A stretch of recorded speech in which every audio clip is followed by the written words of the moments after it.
Month, इससे आगे month, उससे आगे वाला जो मंथ है टिल दिसंबर तक। अब ये चीज़ आप ज़हन में रखिएगा कि अब ये जो 2 से 3 माह है, इसके अंदर जो डेंगू का लार्वा है, डेंगू की जो अफ़ज़ाइश है, इसमें बेतहाशा इज़ाफ़ा होगा। अनफॉर्चुनेटली अब पेशेंट्स भी ज़्यादा आएँगे।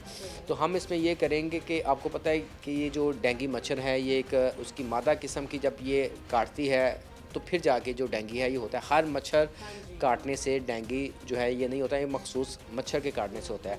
तो इसके लिए हमें अब ज़रूरी है कि आइंदा से महकमा सेहत की जो सर्विलेंस है, तो मुझे वो लगता है कि वो थोड़ी-सी वीक है। और जिसकी वजह से जो हॉटस्पॉट एरियाज़ हैं हमारे शहर के अंदर, वो भी तकरीबन 30,000 के करीब है। सबसे पहले तो उनको फ़ोकस करना चाहिए। उनके अंदर जो आईआरएस स्प्रे है वो करना चाहिए। फिर उसके बाद अपनी सर्विलेंस टीमें ऐसी बनानी चाहिए कि वो घरों में जाके चेकअप करें, कमर्शियल जो मार्केट्स हैं वहाँ पे जाके चेकअप करें। इसी तरह मुख्तलिफ मुकामात पे जाएँ और जो डेंगू एसओपीज़ बनाए गए हैं उसके मुताबिक अपनी जो इंस्पेक्शन है उसको करेंगे, तो ये चीज़ें होनी थी। अब जो आपको लग रहा है कि जो टीम्स जा रही हैं, सर्विलेंस टीम जो हैं, वो इंस्पेक्शन ठीक तरीके से सरअंजाम दे रही हैं या उसी तरीके से कार्रवाइयाँ कर रही हैं? देखें, मेरी इन्फॉर्मेशन के मुताबिक अभी तक जो जिस तरह ये नोटिस बताया ये जा रहा है कि तकरीबन 3,000 से ज़ायद जो नोटिस हैं ये आवाम को दिए जा रहे हैं। एफआईआर भी तकरीबन 4,000 के करीब कर दी गई हैं। तो इट मीन्स कि ये कर रहे हैं, लेकिन नोटिस पे ज़ोर रखने के बजाय, एफआईआर पे ज़ोर रखने के बजाय लोगों को एजुकेट करें, लोगों को प्यार से समझाएं कि जो डेंगू एसओपीज़ बनाए गए हैं इस पे अमल दरामद कराएं, लोगों से कोऑर्डिनेट करके उनके घरों में जाएं। देखें, लार्वा जो है ये घरों के अंदर मौजूद होता है, जिसमें फ्रिज की ट्रे खोलें उसमें अल्टीमेटली पानी मौजूद होगा। जो वाटर कूलर जिनके यहाँ लगे हैं अल्टीमेटली वहाँ पे पानी खड़ा होता है, बारिश का पानी हो जाएगा खड़ा। तो छतों पे जाए, गमलों के अंदर जो कबाड़ वगैरह पड़ा होता है वहाँ पे अगर कोई ऐसी चीज़ है जो कि पानी एब्जॉर्ब नहीं करता तो उसके अंदर भी पानी मौजूद रहता है, जैसे टायर्स वगैरह हो गए। तो ये सारी जो किस्में हैं इनके अंदर पानी मौजूद होता है। तो इसमें शहरियों को ख़ुद से भी चाहिए कि ये जो है वहाँ पे जाके अपने इर्द गिर्द के माहौल को साफ़ रखें, घरों को साफ़ रखें। देखें, जब भी डेंगू मच्छर की अफजाइश जो है ये 24 आवर्स के बाद इसकी अफजाइश होना शुरू हो जाती है। बारिश आई, छत में वो जो सुराख था वो बंद था, तो अगर पानी खड़ा रहा आफ्टर 24 आवर्स वहाँ पे जो लार्वा है ये बनना शुरू हो जाएगा। और जब वो बन गया तो फिर आपको पता है कि वो मे भी शायद उस घर वालों को ना काटे, लेकिन वो फ्लाई करता है।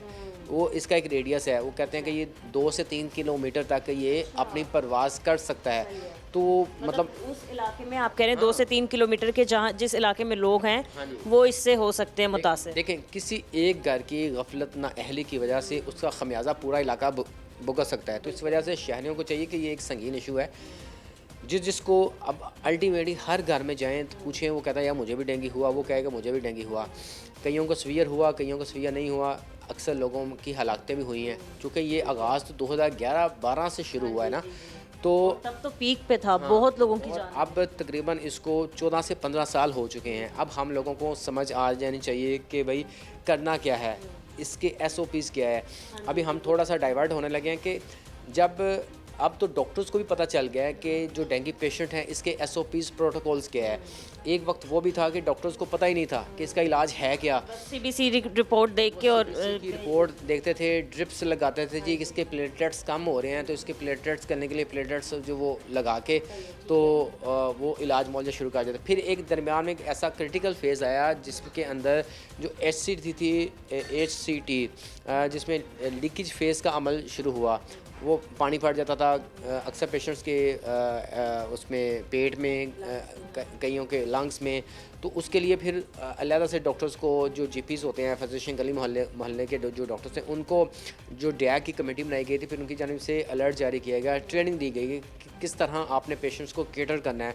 वरना उससे पहले जो मरीज़ थे जिनको डेंगू होता है उन्हें पता नहीं होता था इलाज किमें करना है, वो बेचारे अक्सर जो है ना वो गलत इलाज मुआवजे की वजह से, इवन के विद इन डॉक्टर्स, ये नहीं कि किसी अताई के पास गए, अताई जो गंद मारता है वो तो अलहदा ही है। अक्सर MBBS जो डॉक्टर्स थे उनको भी नहीं पता होता था कि भाई इसका प्रोटोकॉल क्या है ट्रीटमेंट का ना। फिर उनको बताया गया कि भाई आपने प्लेटलेट्स देखने के साथ साथ पेशेंट्स के अंदर CBC के साथ ही एक होता है HCT, उसको देखना है। अगर वो बड़ी होती है तो फिर पेशेंट्स को आपने अननेसेसरी ड्रिप्स नहीं लगानी। डेंगू के पेशेंट्स को भी मैं कह रहा हूँ कि हल ड्रिप्स लगाना नहीं है, हल ये है कि आप मुस्तनद डॉक्टर्स के पास जाएँ जिसको पता हो कि डेंगू के तेज़ फीवर हो रहा है, कपकपी के साथ हो रहा है, तो उसका पहला जो टेस्ट है डेंगू का सीबीसी का वो करवाएं। अब उसके लिए भी गवर्नमेंट ने हॉस्पिटल्स में तो फ्री है, सरकारी में प्राइवेट लेबॉर्ट्रीज़ में 90 रुपीज़ का एक गवर्नमेंट ने लिखा हुआ है जिसको आप डॉक्टर रिकमेंड करेगा। तो प्राइवेट वैसे 1000 लेता है, तो वैसे अगर वो प्रिस्क्रिप्शन डॉक्टर की लेके जाएगा वो 90 रुपीज़ लेंगे, तो आपका जो टेस्ट है वो करवा देंगे। उसमें आपको पता चल जाएगा एचसीटी आपका कितना है और प्लेटलेट्स कितने हैं। अगर ये दोनों बड़े होते हैं तो फिर आप किसी मुस्लिम डॉक्टर्स के पास जाएंगे। फिर उसके बाद पीसीआर टेस्ट आता है NS1 या IM या IgG, उसमें फिर पता चलता है कि आपके अंदर जो वायरस है इसकी स्ट्रेन कौन सी है। जिसकी वैक्सीन फ़िलहाल अभी नहीं आई, तो मुख्तलिफ चूँकि इसकी स्ट्रेन हैं, जिसको एक दफ़ा डेंगू हुआ उसको दूसरी दफ़ा भी हो सकता है।